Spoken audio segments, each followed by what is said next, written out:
بسم اللہ الرحمن الرحیم۔ السلام علیکم۔ میں آپ کو اپنے چینل بیئر ٹائم میں خوش آمدید کرتی ہوں۔ ہمارے چینل میں ہمیں اسلامیات پارٹ 1 اور پارٹ 2 کے لیکچر موجود ہیں۔ آپ اس لیکچر سے استفادہ حاصل کر سکتے ہیں۔ آج کا لیکچر سننے سے پہلے آپ نے اس کا لیکچر نمبر 1 سننا ہے، جس میں اشراکت سے کیا مراد ہے۔ لیکچر پورا ہو چکا ہے۔ آج کے لیکچر میں ہم شراکت کی اقسام اور شرائط کے بارے میں پڑھیں گے۔ کی اقسام: شراکت کی بنیادی طور پر 2 اقسام ہیں۔ ایک شراکت ملک، جسے شراکت املاک بھی کہا جاتا ہے، اور دوسرے شراکت عقد، یعنی جسے شراکت عقود بھی کہا جاتا ہے۔ شراکت ملک یعنی شراکت ملوک سے کیا مراد ہے؟ شراکت ملک کو شراکت املاک بھی کہا جاتا ہے۔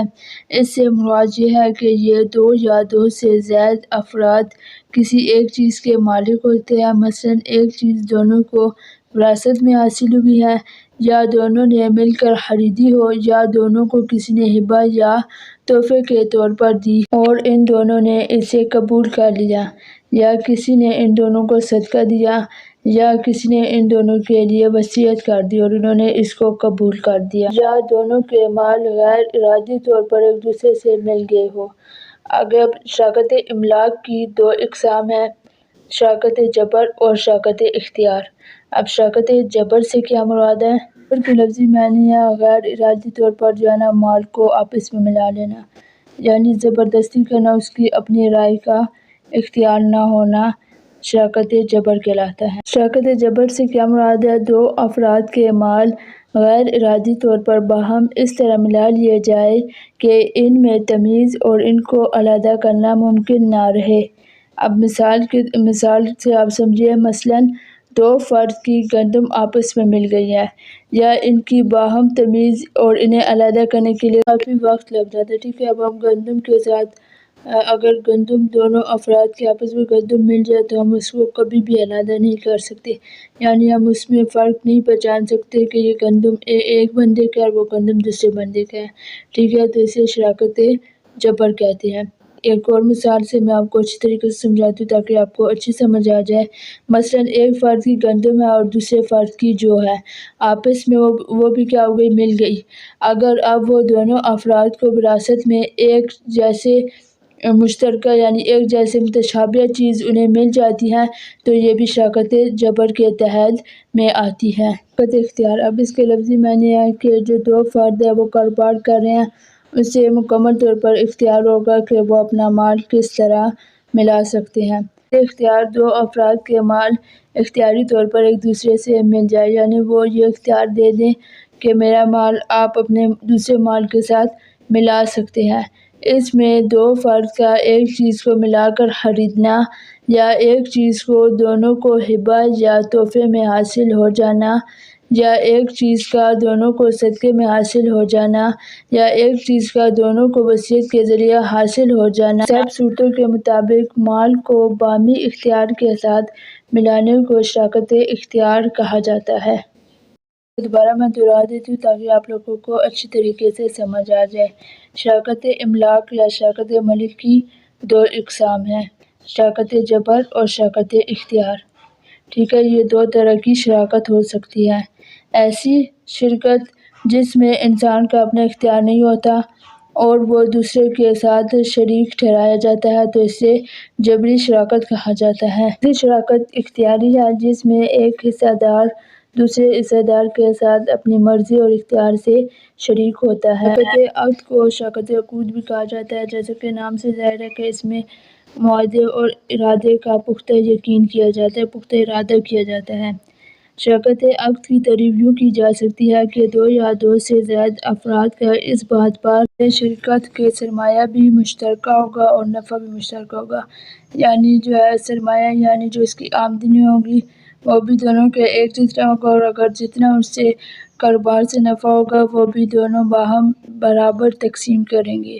شرائط: شراکت عقد میں فریقین کے درمیان ایجاب اور قبول ضروری ہے۔ یہ ایجاب اور قبول الفاظ سے بھی ہو سکتا ہے یا کسی قرینہ سے ایسا سمجھا جا سکتا ہے۔ یہاں پہ قرینہ سے مراد یہ ہے کہ برابری کی جائے، یعنی آمدنی بھی برابر لگائی جائے اور جو اس سے نفع حاصل ہو وہ بھی برابر کا دوسری شرط یہ ہے کہ شراکت عقد میں نفع کی کمی اور پیشی کے ساتھ بھی شراکت کی جا سکتی ہے۔ نفع کا تعین مال کی شرح کے ساتھ کیا جائے گا۔ اب یہاں سے مراد ہے نفع، کہہ رہے کہ اگر جس کا مال ہے نا اس کی نسبت کے ساتھ، یعنی جتنا کو نفع ہوگا تو اس کے نفع دیکھنے کے بعد اس کے نفع کے حساب کے مطابق برابری سے مال جو ہے سرمایہ وہ تقسیم کیا جائے گا۔ میں نقصان ہونے کی صورت میں رأس المال سے پورا لیا جائے گا، یعنی جو سرمایہ لگانے والا ہے اس کے کاروبار میں اگر نقصان ہو جاتا ہے تو سارا نقصان سرمایہ لگانے والے سے وصول کیا جائے گا۔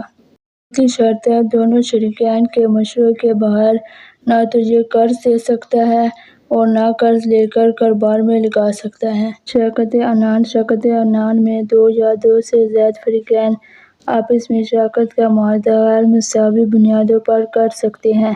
تمام شریک ایک دوسرے کے وکیل ہوں گے۔ شرائط: شریک ایسا ہو جو دوسرے کو وکیل بنا سکے۔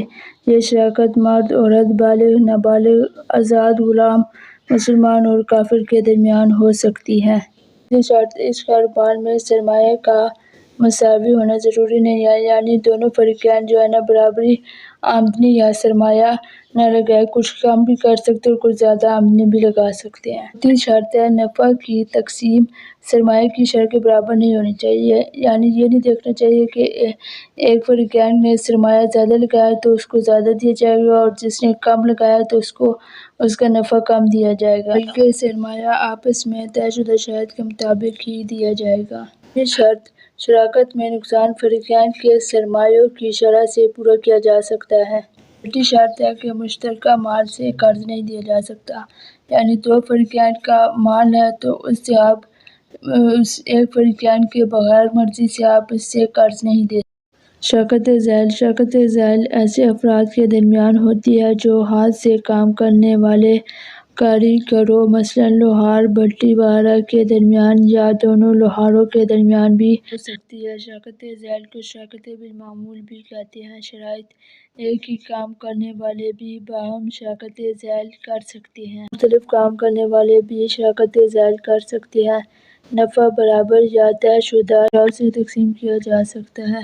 ایک کے اوزار اور دوسرے کا مقام یا دکان اور دونوں مل کر کام کریں تو یہ جائز ہے۔ شراکت وجوز، شراکت وجوز یہ ہے کہ دو فریقین آپس میں معاہدہ کر لیں کہ بغیر سرمایہ کے دونوں اپنی امانت اور اعتبار سے مال کی خرید و فروخت کریں گے اور نفع و نقصان میں دونوں برابر کے شریک ہوں گے۔ شرائط: نفع کی شرح میں کمی بیشی نہیں کی جا سکتی۔ شریک کو مساوی منافع ملے گا۔ شراکت کرنے والوں کا لوگوں میں اعتبار بحال ہو۔ شراکت کرنے والے ایماندار ہوں۔ شراکت کی حدود اور شرائط: شراکت کی حدود اور شرائط متزلزل ہیں۔ باہمی رضامندی: قرآنی تعلیمات کے مطابق آپس میں لین دین کے لیے باہمی رضامندی ضروری ہے۔ ارشاد ربانی تعالیٰ ہے، یا ایھا الذین آمنوا لا تکونوا اموالکم بینکم بالباطل الا ان تکون تجارۃ عن تراض منکم سورۃ النساء۔ حدیث ترجمہ: اے ایمان والو، آپس میں ایک دوسرے کے مال ناحق طریقے سے نہ کھاؤ مگر یہ کہ آپس میں رضامندی سے تجارت ہو۔ باہمی رضامندی کی شرط شراکت میں بھی ہے کیونکہ شراکت بھی ایک کاروبار ہے۔ فریقین کا عاقل اور بالغ ہونا: شراکت بھی کاروبار کی ایک قسم ہے۔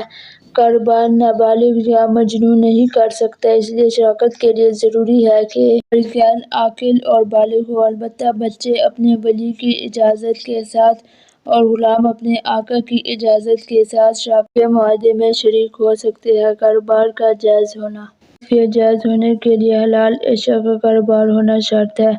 مثلاً حلال اشیاء جیسے تمباکو، سگریٹ وغیرہ کا کاروبار نہیں کیا جا سکتا۔ حرام اشیاء کا کاروبار اسلام نے ناجائز اور حرام ٹھہرایا ہے۔ نفع کی شرح کا تعین: دونوں شریک کاروبار شروع کرنے سے پہلے نفع کی شرح کا تعین کر لیں۔ شراکت معاوضہ اور شراکت وجوز میں نفع کی شرح میں کمی بیشی نہیں ہو سکتی، دونوں شریکین میں نفع کو برابر تقسیم کیا جائے گا۔ نقصان کی ذمہ داری: شراکت عین میں نقصان فریقین کے سرمایوں کی نسبت سے پورا کیا جا سکے گا، باقی تمام شریکوں میں نقصان برابری کی بنیاد پر پورا کیا جائے گا۔ کسی ایک فریقین کو نقصان کا ذمہ دار نہیں ٹھہرایا جائے گا۔ معاہدے کی مدت۔ اسلام نے معاہدوں کو لکھنے کا حکم دیا ہے تاکہ کوئی فریقین دوسرے کو دھوکہ نہ دے سکے۔ شراکت میں اگر معاہدے کا تعین کیا گیا ہو تو اسے لکھ لیا جائے گا تاکہ آپس میں مدت کے متعین میں تنازع نہ ہو۔ تنازع کا مطلب ہوتا ہے لڑائی جھگڑا نہ پیدا ہو۔ زکوٰۃ اور صدقہ اور خیرات۔ شراکت میں ایک فریقین دوسرے فریقین کی اجازت کے بغیر شراکت کے سرمایے میں سے نہ تو زکوٰۃ دے سکتا ہے اور نہ ہی صدقہ خیرات کر سکتا ہے۔ اسی طرح شریک کی اجازت کے بغیر مال کو ادھار فروخت نہیں کیا جا سکتا۔ قرض دینا۔ ایک شریک دوسرے شریک کی اجازت کے بغیر مال میں سے قرض بھی نہیں دے سکتا۔ قرض دینے سے شراکت کا مقصد خطرے میں پڑ جاتا ہے۔ شراکت کے سرمایے سے کاروبار کیا جاتا ہے تاکہ نفع حاصل ہو۔ اگر اس سرمایے میں سے قرض بھی دے دیا جائے تو کاروبار وسیع ہونے کے بجائے کم ہو جاتا ہے اور منافع بھی کم ہوگا۔ آخر میں اللہ تعالیٰ سے دعا ہے کہ ہماری اس کوشش کو اپنی پاک بارگاہ میں قبول فرمائے اور ہمیں دنیا اور آخرت دونوں میں کامیابی عطا فرمائے۔ اللہ حافظ۔